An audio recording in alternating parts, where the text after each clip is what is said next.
Salut à tous, ici Ciné Sébastien. Enfin, après 3 ans et demi d'attente, nous voici avec le film Zack Snyder Justice League, le Director's Cut du film Justice League, après la version assez médiocre au cinéma qu'il y a eu il y a 3 ans et demi. Enfin, Zack Snyder a, comme on dit, le champ libre pour faire sa version du film. On parle quand même d'un assez gros film épique de pas 3 heures, mais 4 heures. Oui, je dis bien 4 heures, ce qui est l'équivalent de la version longue du Seigneur des Anneaux 3. Donc, je vous présente ma critique.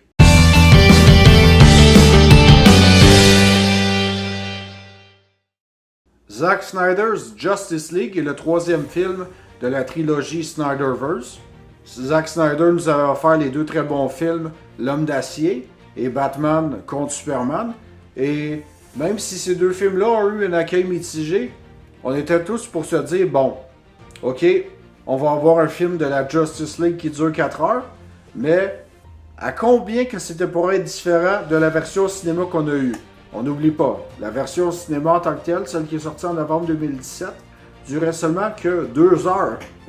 2 heures pour un film mettant en vedette 6 super-héros. No! God, please, no! No! No! No! C'est ce qu'on appelle une histoire vraiment garochée. Pour ce qui est des points positifs, j'en ai plusieurs.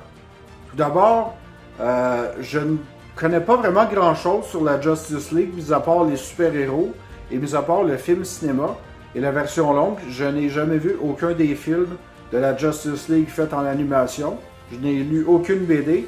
Donc, comme on dit, mis à part l'ancien film qui était sorti au cinéma il y a quelques années, je n'avais pas grand point de départ par rapport au nouveau film. Et laissez-moi vous dire une chose. On parle vraiment d'un film épique. Vraiment épique. Vraiment amélioré. Dans tous les sens du terme. Et ça, on se le cachera pas. Tout est vraiment à point. Que ce soit les effets spéciaux, le jeu d'acteur amélioré, la grande durée qui nous permet enfin d'approfondir les personnages. Donc, un très beau travail a été fait pour ce grand film épique. Un aspect que j'ai vraiment apprécié du film par rapport à l'ancien, c'est vraiment l'évolution des personnages. Le fait que ce film-là dure 4 heures, on sent vraiment que tout le temps nécessaire a été pris afin que chaque personnage ait son moment de gloire.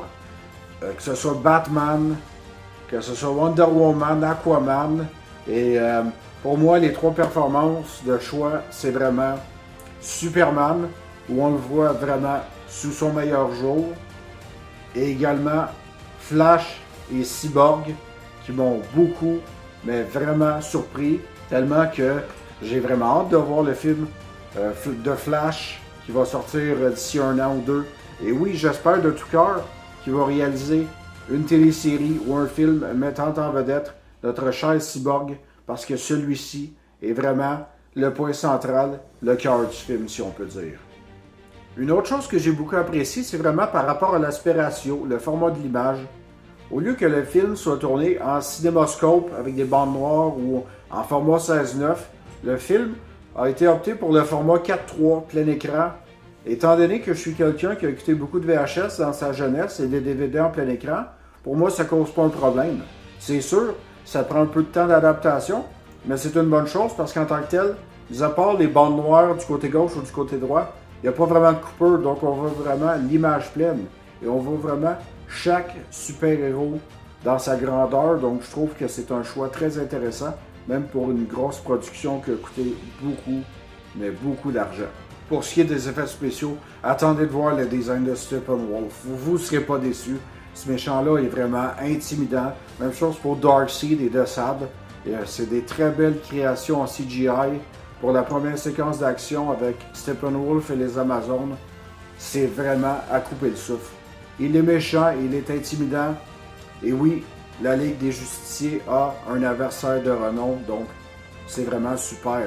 Et le design des paradémons a été retravaillé, donc c'est encore mieux, c'est sûr. J'ai 2-3 petits points négatifs qui sont mineurs. Tout d'abord, si vous vous rappelez du film Batman contre Superman, eh bien, le personnage d'Amy Adams, pendant le film, vit son deuil, le fait que Clark Kent, Superman, est décédé à la fin du film précédent. Donc, J'ai pas trouvé personnellement que son rôle était vraiment très utile, même si elle apporte un certain ajout à la deuxième moitié du film. Même chose pour Diane Lane, qui fait Martha Kent, mais bon, c'est seulement de petits moments comme ça par rapport au très gros film que c'est. Et l'autre chose également, c'est plus par rapport à la fin. Le film est divisé en 6 chapitres ainsi qu'un épilogue.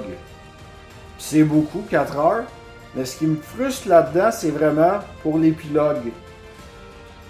On nous promet une super de bonne suite.